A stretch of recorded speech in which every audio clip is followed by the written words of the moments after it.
अस्सलाम वालेकुम नाजरीन, आज है ईद का दिन और हम अभी अभी ईद नमाज पढ़ के निकले हैं। तो मेरी तरफ से मेरे देखने वालों को सबको ईद मुबारक। तो आज ईद का दिन है, आज आपने कंजूसी नहीं करनी, जल्दी से मेरे चैनल को सब्सक्राइब कर लें, वीडियो को शेयर कर लें और वीडियो को लाइक कर दें। Thank you. तो आज ईद का दिन है, मेरी तरफ से हाफिज मोहम्मद इब्राहिम की तरफ से आपको एक पैगाम है। पैगाम क्या है अभी अभी आप साहब आपको बताएंगे।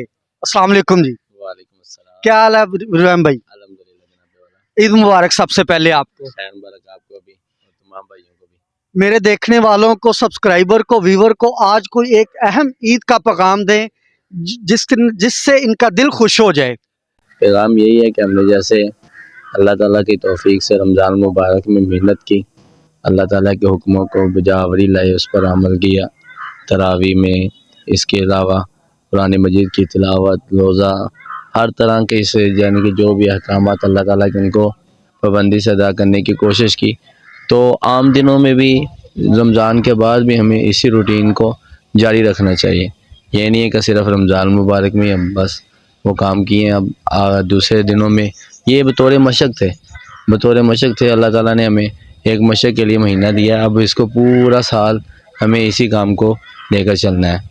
अल्लाह ताला हम सबको इस पर अमल करने की तौफीक अता फरमाए। माशाल्लाह माशाल्लाह, जज़ाकल्लाह। आका अल्लाह तबारक व ताला ने हमारी ज़िंदगी में हमारी ये खुश नसीबी है कि रमज़ान का महीना अता किया। तो अभी रमज़ान तो गुज़र चुका है, लेकिन आपने बच्चों को ईदी देने में कंजूसी नहीं करनी, क्योंकि आज का दिन बच्चों के लिए बहुत अहम है। हर बंदे की ये ख्वाहिश होनी चाहिए कि बढ़ चढ़ के बच्चों को ईदी दे। अस्सलाम वालेकुम।